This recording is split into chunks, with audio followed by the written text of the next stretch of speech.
have once again have a new guest. I'm happy to have. It's always exciting to have people who do the profession of wrestling. So, without further ado, how you doing this afternoon? How you doing this evening? I'm good. How are you? I'm doing pretty good. My podcast is called the Nerds Podcast. It's basically the perspectives of anyone who's a nerd fandom, and basically it's going to be like comic books, video games, cartoons, movies, and whatnot. Also, professional wrestling. Me myself, I've never done professional wrestling. I tried it one time, and it didn't go well. I wasn't built for it. But it's not meant for everyone. But I always like the idea of when people get to do their profession. So, what was what was your earliest days when, like, how old were you when you started, basically watching wrestling? Were you a fan when you were a kid? Yeah, I started watching wrestling when I was 11. Okay, so who were the people you watched when you were a kid? Growing up, my favorites were Randy Orton, John Cena, Batista, and Trish Stratus. Okay, that's pretty cool. So, would you say you're more of the Attitude Era of wrestling, or were you going into the ruthless aggression of wrestling? Definitely more ruthless aggression era. I pretty much missed all of the Attitude Era. I started watching in like 2005. Okay. So when you went to school, did you do any basically sports or anything like that? Uh, no. My school was like pretty limited as far as sports went. Um, and I had absolutely zero school spirit, so I wanted nothing to do with extracurricular activities at school. Um, I swam my freshman year of high school, but it sucked because swimming is a winter sport, and swimming in the winter in Massachusetts, not fun. Um, so I didn't continue that after my freshman year. But when I was a junior in high school, I signed up at a gym. And then so I got really into weightlifting at my local gym. That's cool. Do you have any did you have basically any schooling outside of high school? I got my paralegal certificate when I was 21. Okay, that's cool. So basically, how did you get started in wrestling? Who did you go meet, or how did you get into it? Basically. So I had basically known from the time I was like 13 I was going to be a wrestler. And so I just kind of like Googled wrestling schools in Massachusetts. And my sister went to high school with Ken Doan, or Kenny from the Spirit Squad, or Kenny Dykstra. And so my local newspaper did an article on him, and it said he was trained at the Killer Kowalski School of Professional Wrestling. And I was like, well, he got signed. He made it to the WWE, so I'm going to go where he went. And at that time, I was like 15. And I just kind of followed the school until I graduated high school and I turned 18 and I bought a car and had enough money to pay for training. At that point, it was the New England Pro Wrestling Academy. But yeah, that's pretty much how I found my school. How was it when you started? Like, do you remember your first days? Was it like hard to? Because I did it once and I got in the ring and I was hurting for days and I'm just not built for it. How was it when you Yeah, get started? horrible. I didn't want to go back. I was like, no way, I'm not doing this. But I'm really stubborn, and I had told people I wanted to wrestle for so long, and I was the only girl training, so I wasn't going to be the girl who quit after a day. So 8 years later, that's what's gotten me through. That's all right though. That's pretty cool. I always Yeah. like it when people can can overcome because have you ever seen the movie? What was it? Fighting My Family. Yes. Because that to me, I mean, I know it's fictitious. It's not a lot of it's not told in that movie, but it's like the basis of it is like never give up your dreams, and she talks about it. It's a shame they don't mention Dusty Rhodes in it because that would have been cool if they actually mentioned him. But I know for whatever reason, I'm not sure why they didn't though. But I always think about that never give up, no motto, whatever I made up. This is a gibberish word is made up, but never give up, kind of way of thinking. Yeah, exactly.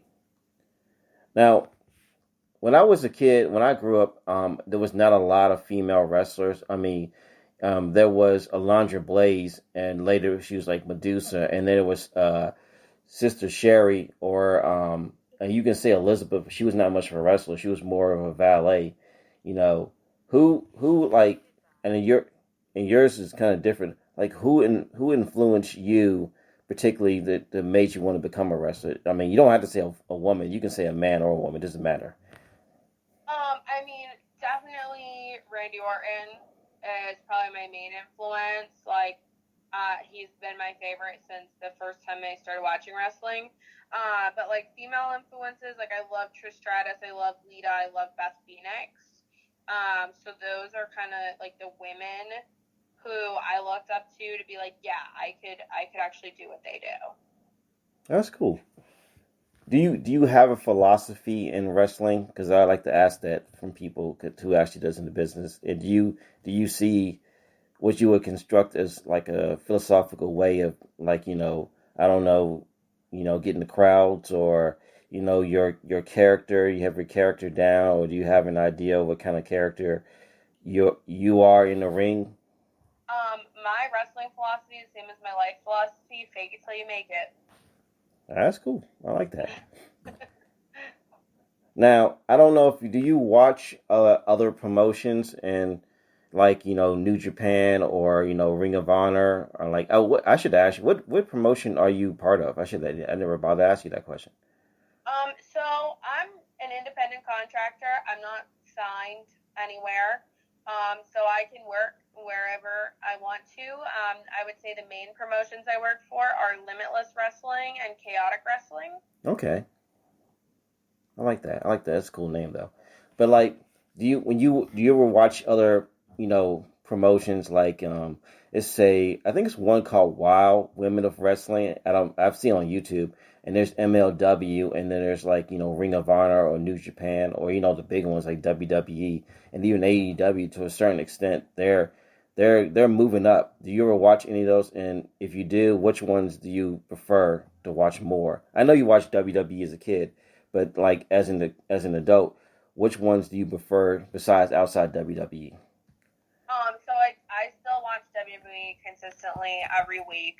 I really am watching it because I have, a lot of my friends are in the WWE. So it's not that I dislike the product.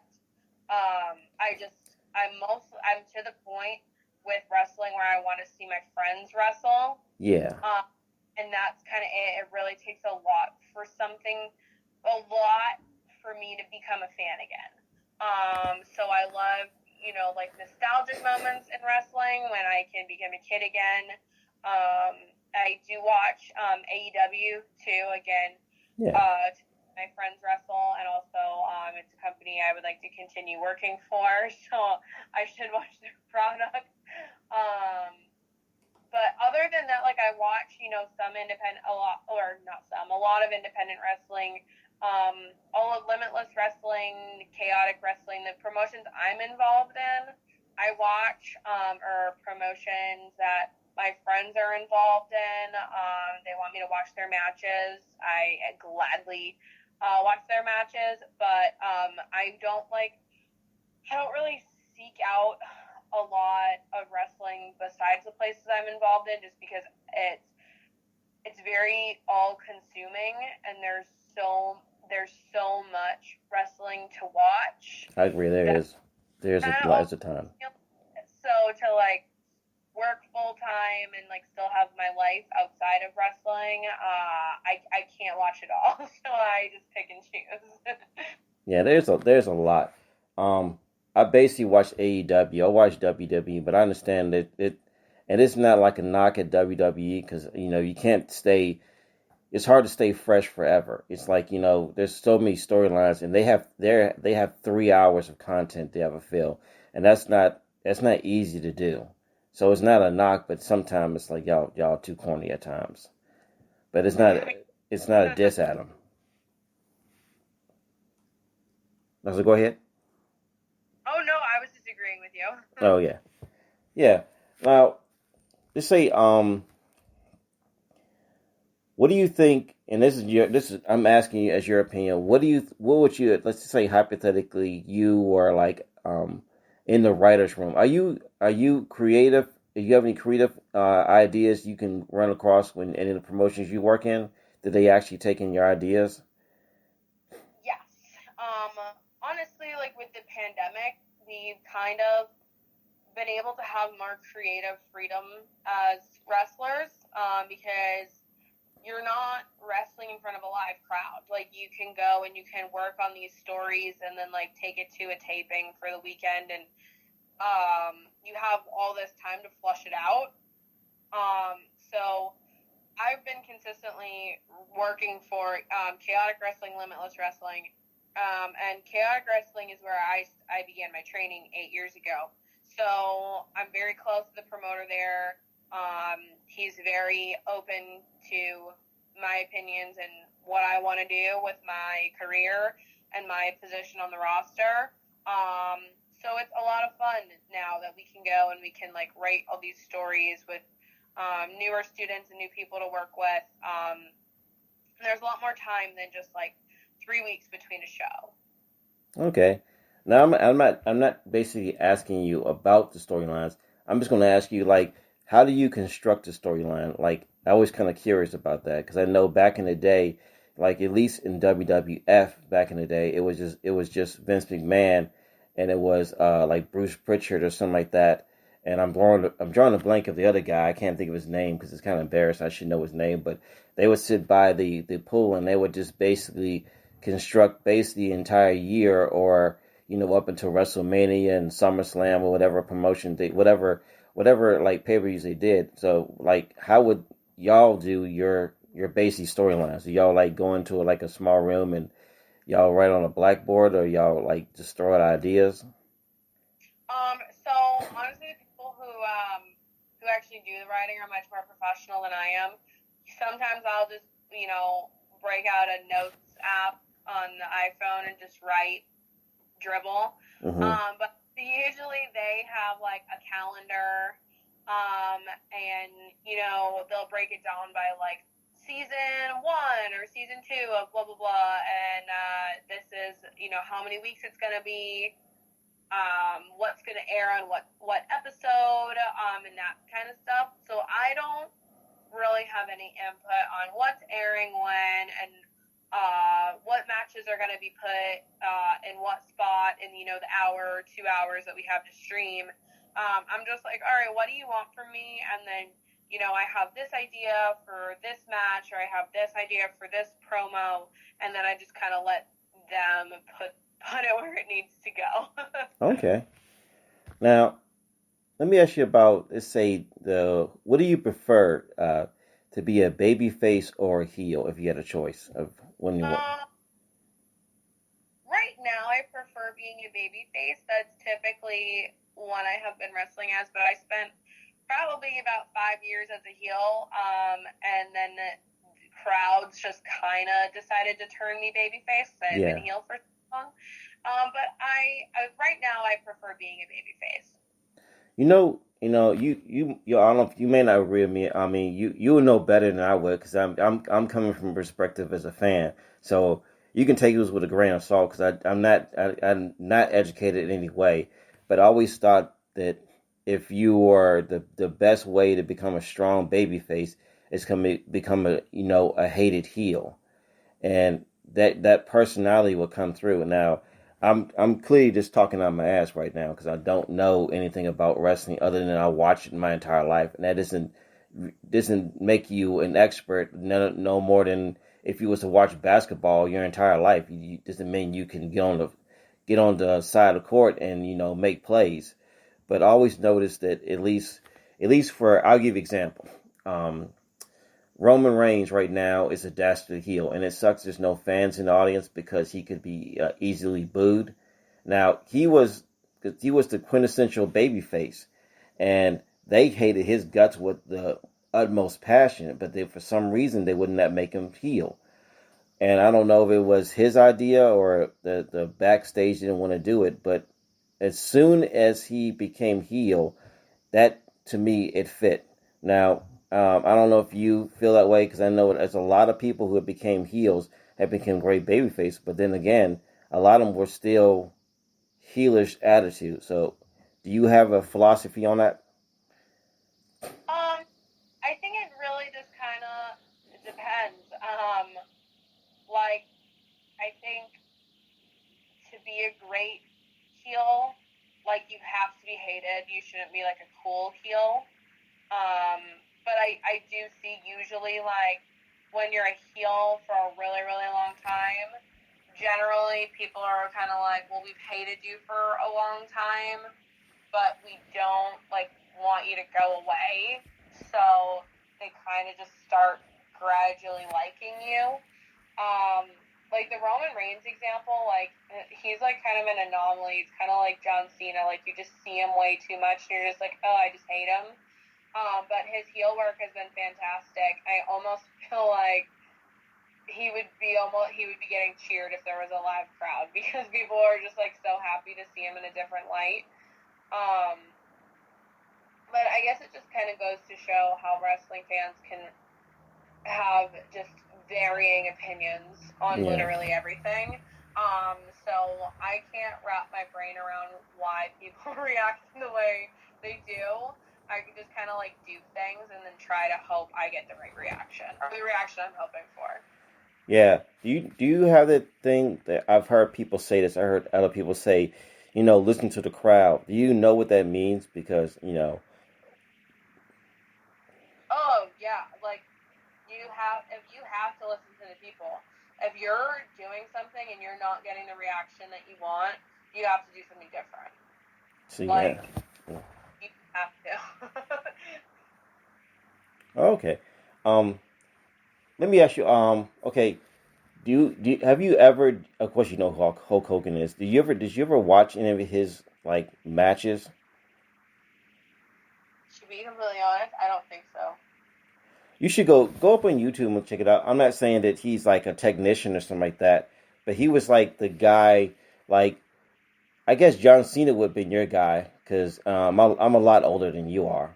Because you if you grew up in the time of the ruthless aggression, that means you went through different stages before that. And ruthless aggression is was like one of the great eras besides the attitude era. And I would even go as far as say is I know it's probably people will say to me this is blasphemy, but I think the ruthless aggression era is better than the attitude era, even though the attitude era is the one that toppled WCW and all that. That's a whole different story, whole different conversation. But I actually kind of forgot what I was talking about. There was a point I was making for. Oh no, I remember now. I spaced out for a second. Um, John Cena would have been in like your guy if you were a fan. Like he's the top quintessential babyface at your era, right? Yes. So Hulk Hogan would have been the quintessential babyface for me because I was a little kid when Hulk Hogan came out, and that was like a different era of wrestling. The baby faces and the heels were basically, one dimension. I can say that. Yeah, they were one dimensional. They were basically black and white. There was no gray in between. But with the ruthless aggression, even in your attitude era, there was a gray part because a lot of the characters you wouldn't sure if they were heel or not at times, except for Randy Orton. Randy Orton, I would say honestly, I never liked him as a babyface. He was not believed as a babyface because he comes off as a prick. That's his natural personality. Yeah, I don't know if it's like him in real life because do you have the WWE Network? Yeah. Did you watch the one because it's an awesome documentary and I'm sure you've probably seen it. The documentary when they did the ruthless aggression, they did his story on there, and I think at one point I think he had broke his arm. Well, in real life he broke his arm, and then like he was out there and he was telling the crowd like I'm coming back soon. I'm gonna get healed. But when you look at him, he looked like a frat boy. He looked like that guy that'd be like, "Do you know who my father is?" Like, I'm not cheering for you. Like he looked like a prick. Yeah, he does. And oh, see, I keep spacing out. I should be better at this. Um, What was the? Do you remember? I forgot. It was a point I was trying to make about. Oh, I guess I already made it then. Do you know any of the wrestlers back from the 80s? You ever watch any of those matches? Do you ever know who they are? You I know, mean, I know who they are. Um, I've watched like one SummerSlam pay per view from like back in the day. do you remember what year it was? No, one of my friends put it on. Dates and numbers do not really go well with my brain. It's all good. And honestly, like my memory, like really isn't good when it comes to like watching wrestling matches. Like they all just kind of blend together. They, I they remember certain moments, but not like a whole match. I let's say what was the earliest like match you remember? Not match, just pay per view in WWF. What is the earliest pay per view match do you remember? Just you just throw anything out there. It doesn't matter. It could be like 2000 or something like that. The earliest pay Yeah. per view I ever watched was WrestleMania 21. Who was in that one? Randy Orton versus The Undertaker. Okay. Shawn Michaels versus Kurt Angle. John Cena versus JBL. Batista versus Triple H. Yeah, I remember that one. That was a good one. Yeah, first Money in the Bank ladder match.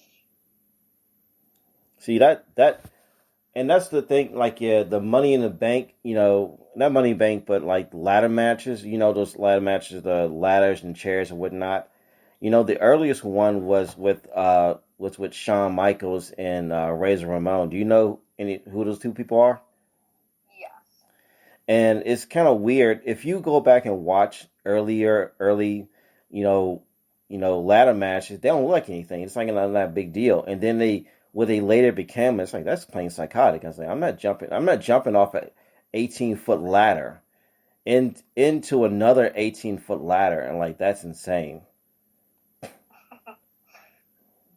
What do Yeah. you what do you think about? I know I'm jumping all over the place because I'm like, um, what do you think about hardcore matches, where whatever you want to call it, like the ones where they use all kinds of weapons and stuff like that? How do you feel about those? I mean, I don't be in them, but if somebody wants to watch it and somebody wants to be in it, go for it. Yeah, because I always feel like, and nothing against other than like Mick Foley, and there's some good wrestlers are really good technicians. It seems like excessive way to hurt yourself. You're already getting hurt because, and I mean, because you're in the ring and wear and tear. And like I was at work today, and we were talking, and my boss, we were just talking trash, but my boss, I guess he didn't understand what I was trying to say. I guess he couldn't figure it out. I said, he said he was trying to say, oh, that mat is soft. I said, that mat is not soft. And it's like, he was almost illustrating, like you always heard this. I'm sure you heard this before in your life as you're going through the ranks of becoming a professional wrestler. You probably heard at least one idiot and go ask you a stupid question. Does that really hurt? I'm sure you heard that before. Yeah, all the time. And which is a weird question to ask if you think about it, because no one would say that to a guy who's playing football and he's out on the field and he gets hit by like 9 people and he gets up and then like he's been piled and he gets carried off on a stretcher. No one walks in like, hey, did that hurt?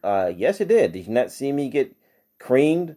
So when they see you, if you was to jump off the top rope or you was to like get slammed, even though it's like predetermined and what you're doing is like I want to say a dance because I'm not educated enough, but like a dance, but you still gotta take those bumps.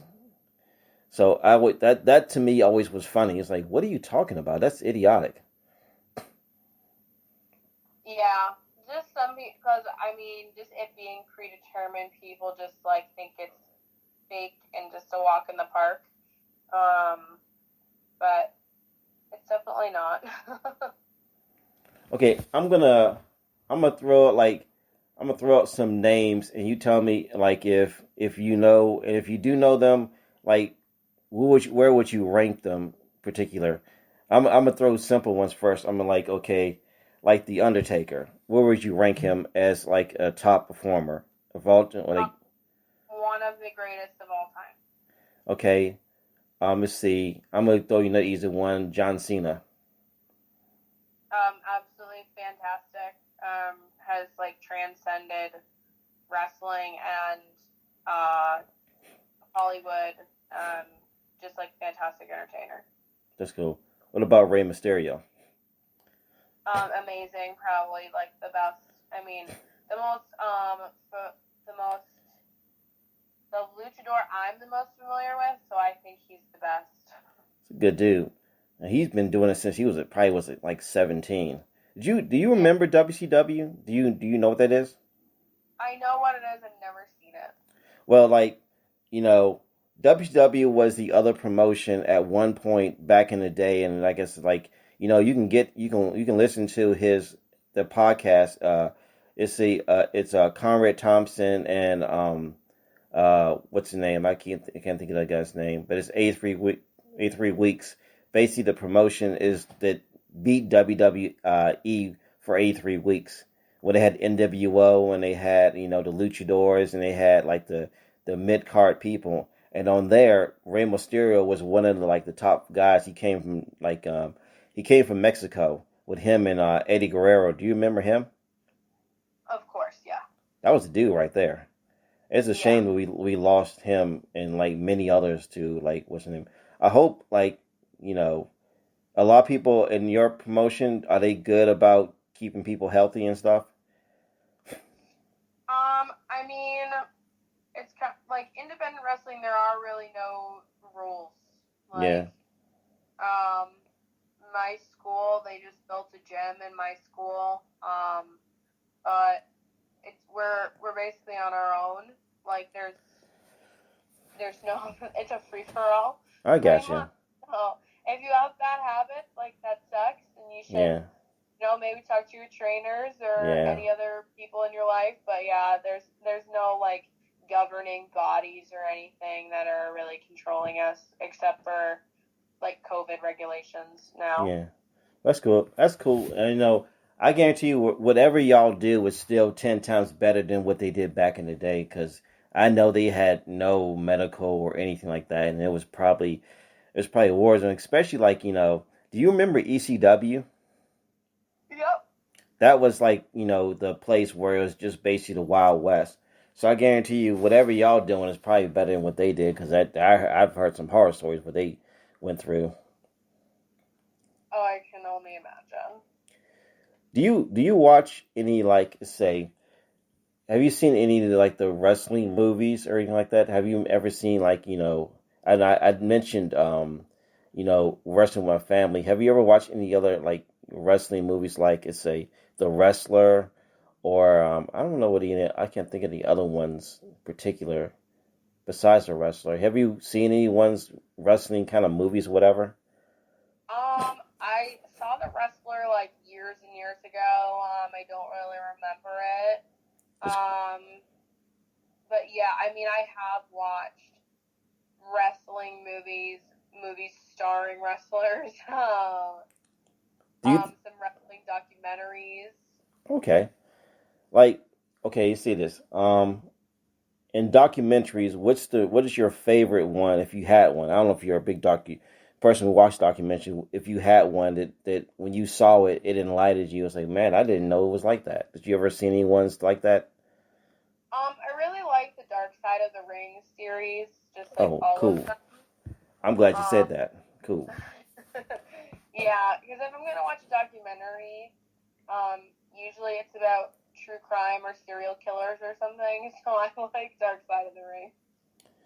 Because they're doing a new season. What was the most insightful one of if you can remember? I mean, it's gonna be your favorite, but which one of the Dark Side episodes you saw where you're like, man, that's messed up?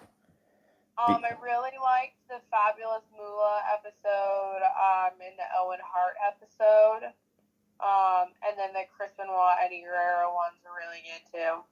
Yeah, they are. They're amazing. Since do you think, and since you mentioned Fabulous Moolah, has a bad rap because she's been accused of being foul stuff.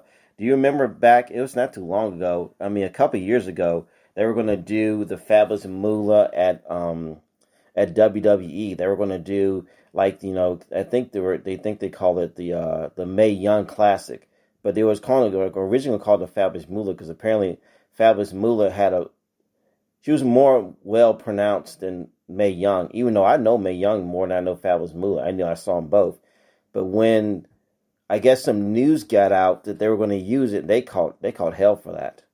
And what I'm just curious is it do you see the change? I mean, it's some change in wrestling. Do you see the change for female wrestling? Do you see anything that's any growth in happening in female wrestling? Yeah, definitely. I think, the past few years there's been enormous strides in women's wrestling. I mean, WWE, like, girls are getting a ton of screen time. They have a lot of storylines now. Probably have the most talented female, like some of the most talented females in the world, performing right now all over the world. And they're just getting a bigger platform, better than 2 minutes. And that's including an entrance. So yeah, there's been really big strides. That's cool. And I know a lot of other promotions have probably done female wrestling more than WWE has, but WWE's beyond WWE's the more important one that showcases everywhere. Because I think AAA had done it, and Lucha Underground, when it was on, they had done it as well. But when people talk about it, just like UFC, you can say other promotions, but everyone is going to look towards the one who's the showcase runner of the one. Do you remember at the time, I think it was years ago, it wasn't a super long time ago, when a lot of the wrestlers from NXT, female wrestlers, were coming to the WWE, like the main stage, and it was called Give Divas a Chance. Do you remember that, sentiment online? And then did you look at it as being like, something serious, or did you think it was just for show? I mean, you could definitely kind of feel the shift. Like, the girls in NXT were killing it every single time, and then they were coming up to the main roster, so the main roster was like really elevating their skills, and like people were getting behind the women. So I mean, like, it was smart on WWE to listen to their fan base, because that's what they wanted. They wanted more women's wrestling, and it's proven to draw money in the past few years. And so that's why it has come so far, because the higher ups did listen, and the fans asked for it. Who would you like to, this is more of a fantasy thing, if you could, like, let's say if I was like some top promoter or whatever, and I said, you can basically wrestle anyone you want to wrestle right now. I was like, you can pick, and we will make it happen. Who is like I don't want to give you a big number. I'm just gonna give you, like, two particular people, man or female. Doesn't matter who it is. Who would you prefer to wrestle if you could wrestle, and why? Randy Orton and Sasha Banks. One, Randy, I think, is just like the greatest wrestler of all time. Every single time I watch him, I'm entertained. Every single thing he does, I want to watch. His psychology is unreal. Like, just every movement he does matters. I just love him. And I think Sasha Banks is ridiculously talented. One of the best female wrestlers in the world. And we trained at the same school. So I would love to get a chance to wrestle her. Okay, that's pretty cool. I got one more question to ask you. By the way, I really appreciate you doing this because I know it's late, and I'm sorry it took so long. Man, it's just like I'm not tech savvy of any kind, and I know I have Skype on, and I've never used. Apparently, I just learned how to hook it up the other day. I had to go to work and get IT to hook it up, and I still don't know how it works. So I appreciate it. This is not necessarily like a wrestling question. This is more like a movie question. Um, like what is your particular fan? Are you a fan of horror movies or action or comedy? What is the movies you prefer? Like if you're at home chilling and you want to watch something on a day, you can get like it's just you yourself or whatever. I'm probably watching a rom com. If I'm just at home chilling, or just like a regular comedy, or a superhero movie. Those are like my top Okay. choices. Okay. Do you have the Disney app? I did, but I canceled it. Oh man. Cause you Yeah. well thank you again for doing this. I really appreciate this. Yeah, no problem. Thank you for having me. Do you want to, where to look out for you? Where, like, like, do you want to get any information out there? To, if they want to, check you out somewhere? Sure. I have Instagram and Twitter profiles. Something's going on with my Facebook right now. Somebody's trying to impersonate my Facebook profile. That sucks. So yeah. But Twitter and Instagram is at Davian __. You can also just a YouTube Limitless Wrestling, or IWTV Limitless Wrestling, Chaotic Wrestling on Twitch. I also have a big cartel store, so you just search Davian on there. With links to all of my merch, and a pro wrestling tees store. You can just search Davian. All my merchandise is on there too. Okay, cool. I really appreciate it. Was you willing to come back again sometime? It don't gotta be anytime soon. We can talk about basically just wrestling ideas if you want to, just stuff like that. Whenever you have time. Totally. Thank you so much. Okay, thank you again. I'll see you Yeah, later. All right. See you. Bye-bye. Bye. Once again, another episode. I hope this episode went smoother than the last one. So, I'm not going to do any music or anything like that, but I'm going to do the sound effect.